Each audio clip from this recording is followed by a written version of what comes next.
ఏవండి, ఏమైంది? ఏం లేదు. ఏంటి?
అయ్యో ఏవండి? చిరు,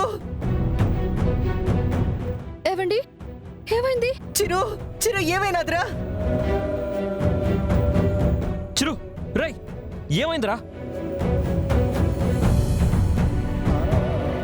ఏవండి? బాబు, బాబు, చిరు, దారిలో ఎవరో ఇతని మీద అటాక్ చేశారు, కత్తితో పొడిచారు.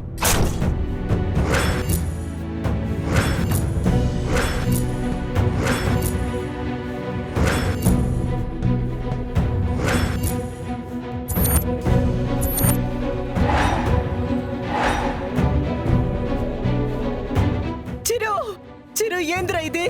చిరు, సమయానికి నేను రావడంతో వాళ్ళు పారిపోయారు. హాస్పిటల్కి వెళదాం, ముందు వచ్చి ట్రీట్మెంట్ చేయించుకో అని చెప్పినా వినకుండా ఇదిగో ఇతనిలా వచ్చేశాడు. అయ్యో చిరు,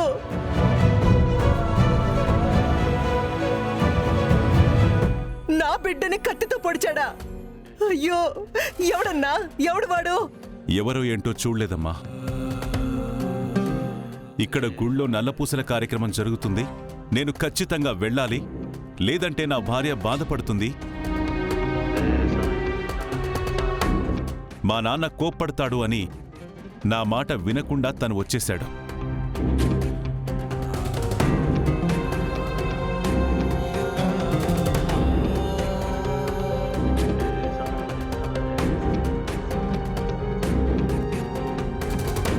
ఆ నల్లపూసల కంటే ముందు నీ ప్రాణాలు ముఖ్యమయ్యా. హాస్పిటల్కి వెళ్దాం పద అంటే నా మాట కూడా వినకుండా ఏం కాదు సార్, ముందు కార్యక్రమం అయితే పూర్తవనివ్వండని మొండిగా వచ్చేశాడు.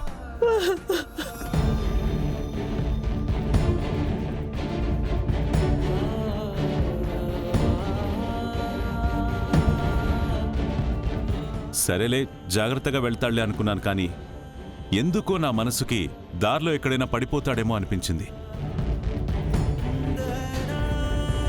అతనికి ఏమైనా అయితే నేనుండి ఏం చేయలేకపోయానే, ఎక్కడ జీవితాంతం బాధపడాల్సి వస్తుందో అని వెనకాల వెతుక్కుంటూ వచ్చాను. అతను అనుకున్నది జరిగింది.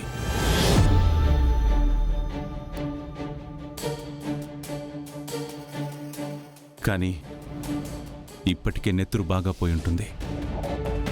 ఖచ్చితంగా అతని ప్రాణాలు ప్రమాదంలో ఉన్నాయి.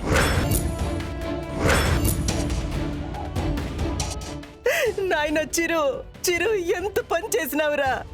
నెత్తురు గాయాలతో ఇడికి రాకపోతే ఏమైనాదిరా చిరు.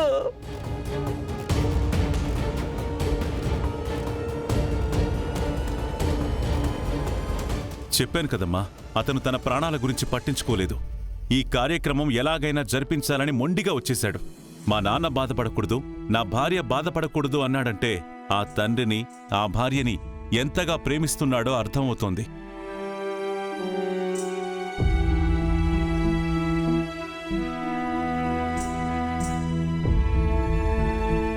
ఆలస్యం చేయకండి, త్వరగా హాస్పిటల్కి తీసుకెళ్దాం పదండి. అట్నే అన్నా చిరు.